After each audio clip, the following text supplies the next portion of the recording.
I just want to know, when Jesus died on the cross and went to hell and such, for how long was he suffering?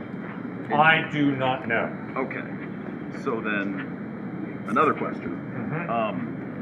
When people die and they don't die, they don't die having been, like living in accordance with God and accepting Jesus as their Savior and all that good stuff, right? Right. They go to hell forever, right? No. Why not? For how long do they stay in hell then? Well, when a person dies, the hard question biblically is, what state are they in? And because Jesus and other parts of the New Testament talk about death as being sleep, some followers of Christ view death as soul sleep. In other words, waiting till Christ returns a second time, where there'll be a resurrection, and then there'll be a day of judgment. Myself, because of Philippians chapter 1, where Paul writes, "For me to live is Christ, and to die is gain," I understand that when a follower of Christ dies, their soul, their personhood, goes into the presence of Christ. Exactly what happens to an atheist or an agnostic or someone who rejects Christ, I really don't know. The Bible doesn't really clarify, but what it does say is that when Christ returns a second time, we will all be raised to life. We will have to give an answer to God for the lives that we've lived, and then there will be a separation, heaven and hell. Does that make any sense? Okay. So then, what exactly then happens to... I'm sorry if I'm just rehashing the original question from before, but then what exactly did Jesus accomplish when he died and did whatever it is that happened in those 3 days? What did he? That's a great question. Thank you, sir, for raising it. He hauls back and smacks you. I look him in the face and say, "I forgive you." What? Cliff, he didn't do anything against you. Cliff, do you think you can forgive him for hitting you? That's absurd. When he hits you, you have to make a decision. Am I going to forgive him or not? And he needs to ask you for forgiveness. But according to Christ, not only does he have to ask you for forgiveness, he has to ask God for forgiveness. Because God created you with value, God created him for a purpose, and that purpose is not for him to haul back and smack you. So when Christ died on the cross, he's offering forgiveness to us all. Why? Because he's God in human form. Because he laid his life down on the cross to pay the penalty for human sin. He's not just him saying, "Oh, I will forgive Son of Sam for murdering so many people in New York City." What? It doesn't matter. It's the people who he murdered who have to choose to forgive him or not. It's God who has to forgive him or not. So you see, the significance of the cross of Christ is, he's not just your average Joe saying, "I'm a really altruistic guy. I think I'll sacrifice my life for everybody." What? I can't sacrifice my life for your sin. I got my own sin that I have to answer to God for. But because Jesus lived a sinless life, and because he's God in human form, he is in a position to sacrifice his life for you, and me, and you. For all of us. Why? Because he's the one who gave us life. He's the creator God. Is that beginning to make any sense? Yes, but I have another question, but if you want to ask... No, go right ahead. Sir, I appreciate it. So, God in human form, right? Jesus Yes. is God. Right. That's the thing. So, then, can I just ask, as you said before, when people die, they're essentially put to sleep, right? Like, up until judgment, right? Okay. So then, if God doesn't get put to sleep after he's Jesus and just goes back to being, I guess, primarily God instead of God and Jesus, then why exactly would just suffer? Why does the pain of, the temporary pain of being Jesus make up for everything else when it's not, frankly, it's not even remotely within the same universe as the rest of humanity's anything? If anything, it was nothing to him. The pain was nothing to him. He is finite. Yeah. Okay, very good. Excellent question. Very hard question. All right. When Jesus was dying on the cross, he cried out, my God, why have you forsaken me?" In other words, Jesus, the second person of the triune God, had spent eternity with his Father. All of a sudden, because God the Father dumped my sin, your sin, the sins of the world on his Son Christ, Christ was separated from his Father, whom he had spent eternity with. And in his cosmic loneliness and alienation, he cries out, my God, why have you forsaken me?" That is hell. Hell is separation from God. And that is what Jesus went through on the cross. And I don't know for how long after his death, but definitely for some of it.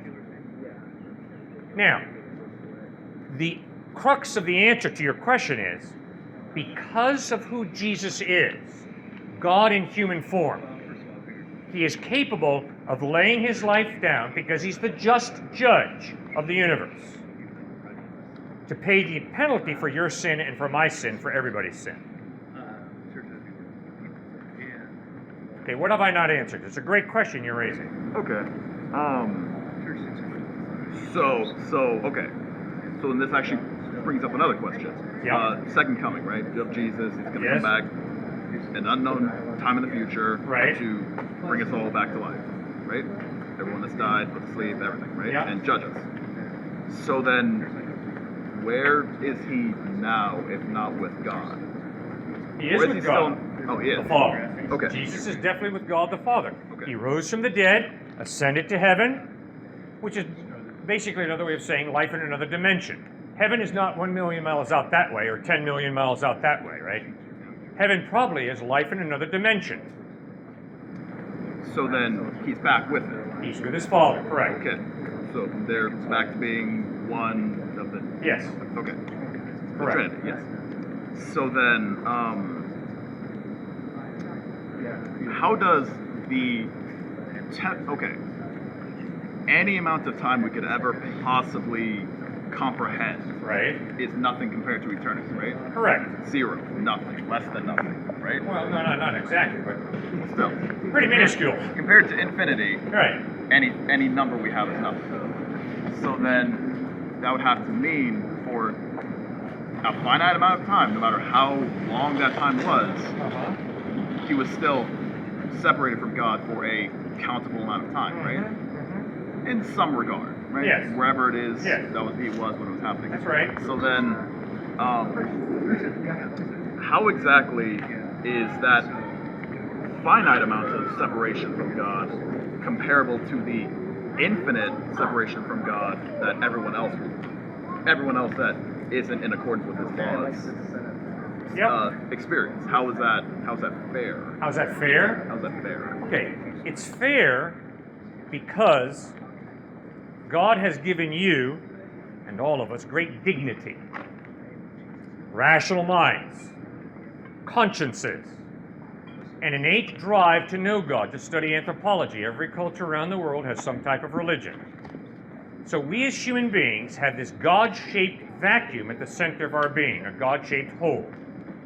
And we're going to fill it with something.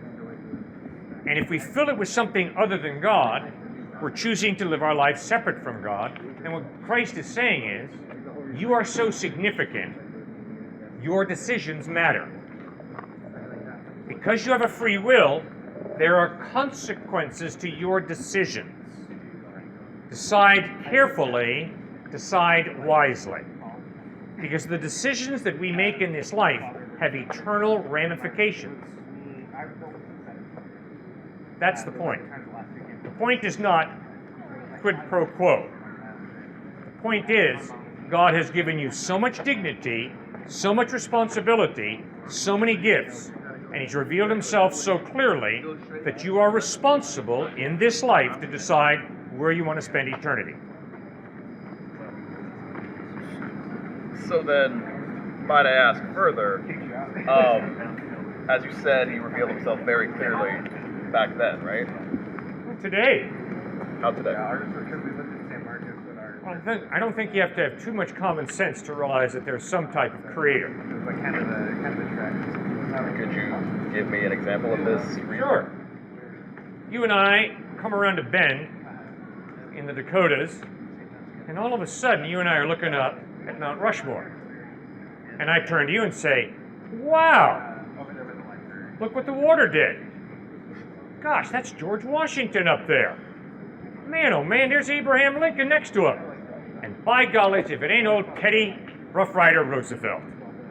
Isn't it amazing what the water did as it dripped over the rock face? Why is that ridiculous? Why does that contradict common sense? Because water by accident does not carve out the heads of Washington, Lincoln, and Roosevelt and Jefferson on Mount Rushmore. It takes an artist, it takes a sculptor, it takes an intelligent mind to bring that kind of order and design. Just move from Mount Rushmore to this universe, to your body.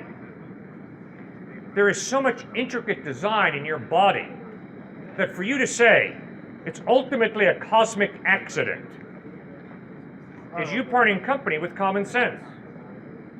It doesn't happen that way, guys. You know that.